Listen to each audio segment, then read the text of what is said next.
नमस्कार दर्शकों, मैं हूं नाज़मा आब्दी और आप देख रहे हैं न्यूज़ 30 एक्सप्रेस। और अब हम आपको लेकर चलते हैं इस वक्त की कुछ खास और अहम खबरों की ओर।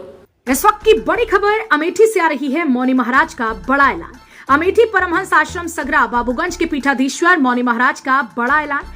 जब तक नामजद आरोपियों की नहीं होती गिरफ्तारी तब तक बंद रहेंगे मंदिर के कपाट, नहीं होगी पूजा अर्चना और शवदाह संस्कार। मंदिर की सेविका की हुई है धारदार हथियार से हत्या। अनशन पर बैठे हैं मौनी महाराज। आशीष शुक्ला व गौरीगंज विधायक राकेश प्रताप सिंह आश्रम पहुंचे हैं। क्षेत्राधिकारी अमेठी आश्रम में बैठे हैं। समझाने का प्रयास किया जा रहा है। कहा कि टाइम दें, दोषियों को जल्द ही पकड़ा जाएगा। इस वक्त की बड़ी और अहम खबर न्यूज़ 30 एक्सप्रेस टीवी आपको दिखा रहा है। अमेठी से खबर है जहां मौनी महाराज का बड़ा ऐलान है। उन्होंने कहा कि जब तक नामजद आरोपियों की गिरफ्तारी नहीं होगी तब तक मंदिर के कपाट बंद रहेंगे, पूजा अर्चना भी नहीं होगी और शवदाह संस्कार भी नहीं किया जाएगा। आपको बता दें, मंदिर की सेविका की धारदार हथियार से हत्या की गई है, जिसके चलते अनशन पर बैठ गए हैं मौनी महाराज। साथ ही बड़ा ऐलान कर दिया है कि जब तक आरोपियों को पकड़ा नहीं जाता है तब तक मंदिर के कपाट बंद रहेंगे, पूजा अर्चना नहीं होगी और शवदाह संस्कार भी नहीं होगा।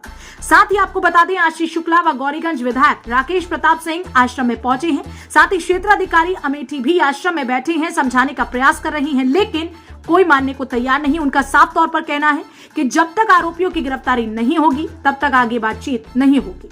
अमेठी से न्यूज़ 30 एक्सप्रेस चैनल के लिए ब्यूरो रिपोर्ट संतोष त्रिपाठी। आज की जो घटना है, परमहंस आश्रम बाबू सगरा गौरीगंज जनपद अमेठी अवध उत्तर प्रदेश की पावन धारा है, जो शताब्दी पूर्व का पुराना मठ है। यहाँ के संत भक्त साधना करते हैं। क्षेत्र के हजारों लाखों लोगों की आस्था है। बगैर में बाजगढ़ी ग्राम सभा है। वहाँ पूरे पंडित बाजगढ़ी के भास्कर द्विवेदी जी पत्नी मीरा द्विवेदी जी विगत 17 वर्षों से सेवा पूजा पाठ करने की निरंतर आया करती थी। आज भी पूजा पाठ करके इस आश्रम से जा रही थी। सुबह 5 बजे के बाद जब इस आश्रम से जा रही थी तो आश्रम कुछ दूरी पर आतताइयों ने उन पर हमला करके उनकी हत्या कर दिया है, जिसकी नामजद रिपोर्ट थाने में दर्ज कराई गई है। पोस्टमार्टम होकर के अस्थि हम लोगों को मिली है। हम सारे महात्माओं ने निर्णय लिया है, आश्रम का पूजा पाठ यज्ञ भंडारा सब बंद रहेगा। जब तक अपराधी पकड़े नहीं जाएंगे तब तक ना हम लोग सौदा करें, ना सौदा का अंतिम कर्म करेंगे और ना आश्रम का कोई संत महात्मा जल ग्रहण करेगा, ना आरती पूजा पाठ होगी। महाराज जी, कल पीएम के बाद आप सब यहाँ रखे हुए हैं और अभी तक कोई बड़े अधिकारी आपसे संपर्क किए या नहीं किए, क्या बताएं? देखिए, परमहंस आश्रम बाबूगंज सगरा गौरीगंज जनपद अमेठी अवध उत्तर प्रदेश का एक धार्मिक स्थल है जो सैकड़ों वर्ष पुराना है। हम आपको बता दें कि जिस भक्त के परिवार की हत्या हुई है, ये लोग 17 वर्षों से आश्रम की सेवा करते हैं।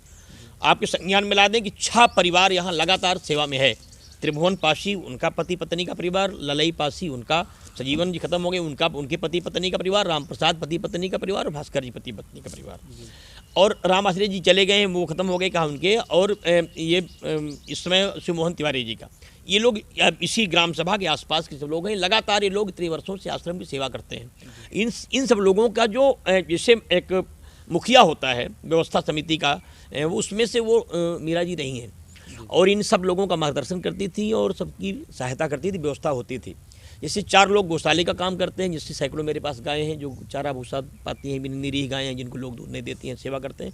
राम प्रसाद जी का और उनकी पत्नी जो है लोगों को अन्न का भोजन बना देती थी। वो आश्रम के लिए फलाहार इत्यादि की व्यवस्था देखती थी, अन्य काम सब ऐसे आश्रम चलता था। उनकी हत्या के बाद एक बड़ा मन में स्थिति है कि सैकड़ों वर्ष पुराना जो मठ है, क्योंकि इसके पूर्व स्वामी श्रद्धानंद महाराज की हत्या हुई थी, तभी इसमें कुछ नहीं हुआ था। यहाँ एक पूज्य संत साध्वी देवी पार्वती देवी जी थी, उनको भी 3-4 बार मारा गया था, उसमें भी कुछ नहीं हुआ। फिर अब इनकी भी हत्या हो गई। हम पर भी कई बार बम मारे गए, गोलियां मारी गई, बहुत कुछ हुआ, लेकिन हम तो बचे रह गए। लेकिन अंततः लोग अपनी राजनीति में सफल हुए और हमारे एक सेवादार को मार डाले। कहीं जिनका कुछ अराजक तत्वों से जमीनी विवाद था, करोड़ों की जो जमीन रही है उसमें लोगों ने करोड़ों का बेचा था और तमाम अपराधियों से उन लोगों के संबंध रहे। पहले भी 302 का व्यक्ति वो अपराधी रहा है, क्योंकि जब उस जमीन को उसने बैनामा कराया, मुंशीर नाम का एक मुसलमान था जो जाके भास्कर द्विवेदी के परिवार को बताया जब जमीन लिखा ली गई है तो उसको भी अपराधियों